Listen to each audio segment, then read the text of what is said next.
भाग 18। आल्हा की जुबानी। माहिल अपनी योजना के तहत नैनागढ़ से उरई लौट गया, लेकिन लौटने से पहले वह अपनी विषैली मानसिकता महोबा के लोगों के प्रति राजा नैपाली के सामने उगल चुका था। वह सदैव यही चाहता था कि महोबा के वीर राजकुमार मारे जाएं और वह स्वयं महोबा पर अधिकार जमा ले, परंतु उसका यह सपना केवल सपना ही रह गया। माहिल की सलाह पर राजा नैपाली एक ब्राह्मण के साथ महोबा के शिविर की ओर रवाना हुआ। जैसे ही वह आल्हा के तंबू के बाहर पहुंचा, उसे रूपण बारी मिल गया। रूपण ने उसकी वेशभूषा देखकर भांप लिया कि वह विवाह संबंधी कार्य हेतु आया है। उसने तुरंत आल्हा को सूचना भिजवा दी। आल्हा स्वयं तंबू से बाहर आया और राजा नैपाली का सत्कार किया। यद्यपि राजा नैपाली ने नाटकीय अभिनय किया, परंतु आल्हा उसकी चालाकी समझ चुका था। फिर भी एक राजा होने के नाते उसने अतिथि सत्कार में कोई कमी नहीं रखी। रेशमी गद्दी बिछवाकर, चौकी लगवाकर पूरा स्वागत करवाया। राजा नैपाली ने मधुर वचनों में कहा, आल्हा, तुम न केवल एक महान योद्धा हो, बल्कि एक सच्चे सज्जन भी हो। मैं जब घर से चला था तब सोचा भी नहीं था कि तुम मेरा ऐसा सम्मान करोगे। तुम्हारे माता पिता और राजा परमाल सचमुच धन्य हैं।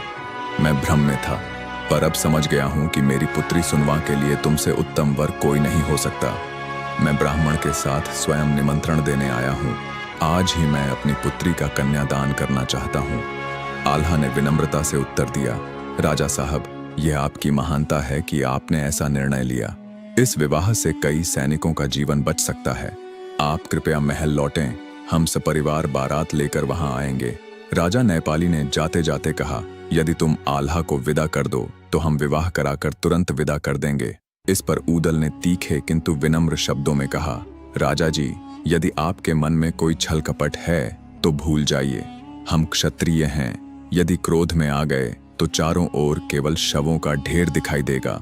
नैपाली ने सबको भरोसा दिलाने के लिए गंगा जल मंगवाया और अपने सैनिकों की कसम खाकर वचन दिया कि वह कोई धोखा नहीं करेगा। इसके बावजूद ऊदल को पूर्ण विश्वास नहीं हुआ। ऊदल ने आग्रहपूर्वक कहा, राजा साहब, हम आप पर संदेह नहीं कर रहे, परंतु अपने भाई के विवाह का आनंद हम भी लेना चाहते हैं।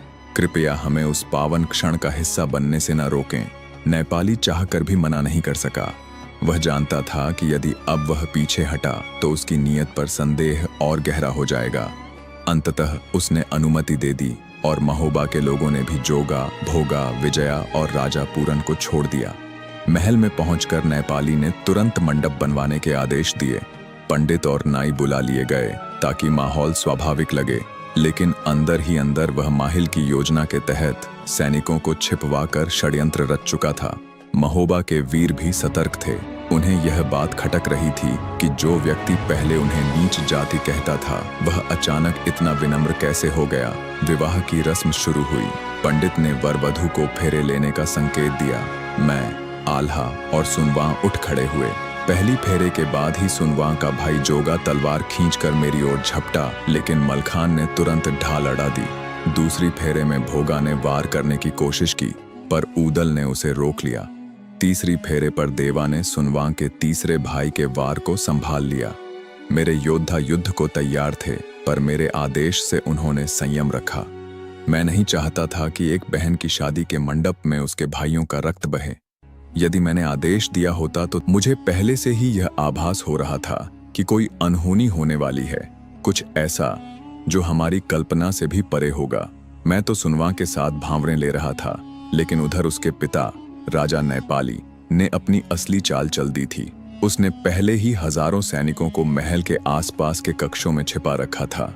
जैसे ही मौका मिलता वो हम सभी को मौत के घाट उतार देते, लेकिन मेरे वीर भाइयों ने उनकी योजना को उसी वक्त नाकाम कर दिया जब उन्होंने पलटकर जवाब देना शुरू किया।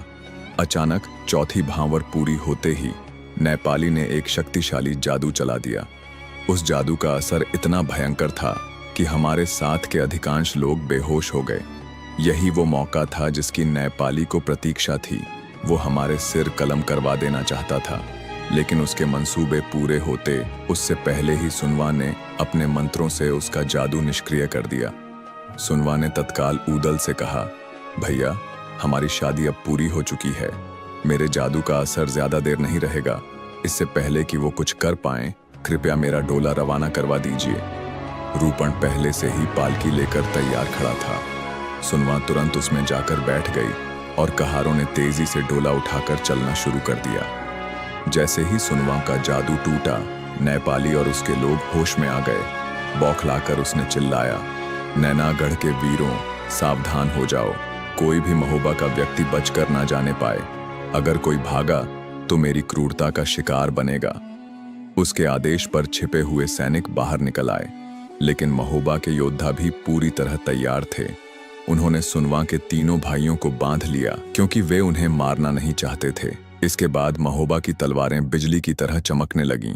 सैकड़ों सैनिक मारे गए और मंडप लहू से भर गया। उसी समय नेपाली ने मुझ पर आल्हा फिर से जादू चलाया और मुझे बंदी बना लिया। बाकी सभी महोबा वीर योद्धाओं ने नैनागढ़ की सेना को धूल चटा दी और सुनवा का डोला लेकर अपने शिविर में लौट आए। जब वे वहां पहुंचे तब पता चला कि मैं उनके साथ नहीं हूं। तुरंत देवा से कहा गया कि वह अपनी ज्योतिष विद्या से मेरी स्थिति का पता लगाए।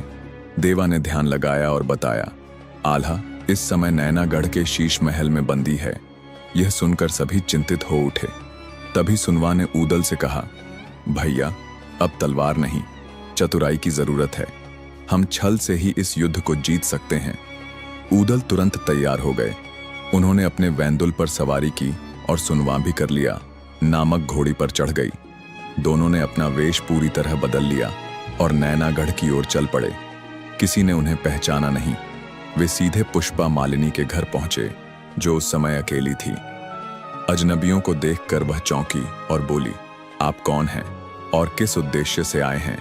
सुनवा ने उत्तर दिया, पुष्पा, मैं तुम्हारी राजकुमारी सुनवा हूं और यह मेरे देवर ऊदल हैं। मेरे पति आल्हा को बंदी बना लिया गया है।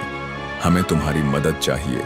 कृपया अपनी विद्या से बताओ कि वे अभी कहाँ हैं। पुष्पा ने ध्यान लगाया और तुरंत बताया कि आल्हा शीश महल में नजरबंद हैं। सुनवा ने धन्यवाद दिया और फिर एक दूध वाली का भेष धारण किया।